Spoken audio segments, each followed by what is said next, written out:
Donc toute la procédure, aller chercher sur le web un motif Seamless Pattern, l'ouvrir dans Photoshop. Édition, attribuer un profil sRGB si les couleurs ont changé entre le motif qu'on voyait dans le navigateur et celui qu'on voit dans Photoshop. Édition, utiliser comme motif. Ensuite, créer une image plus grande que le motif et faire édition, remplir avec motif.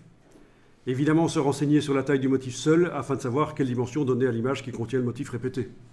Donc là, j'étais allé me renseigner sur la taille de l'image de mon motif, c'était 600 pixels sur 600, et j'ai fait une image de 2400 sur 2400. Bon, c'est à peu près, hein, vous pourriez faire 2600 sur 2600, 2200 sur 2200, il ne faut pas nécessairement que ce soit un multiple du motif original.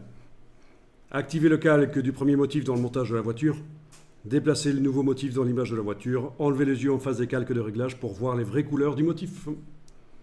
Et voilà, c'est ce qu'on a.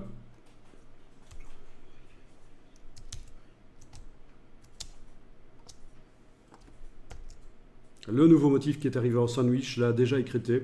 Il n'est visible qu'à l'endroit où le motif original est visible. Et les yeux en face des calques de réglage ont été enlevés. Donc je ne vois pas le motif modifié par les calques de réglage.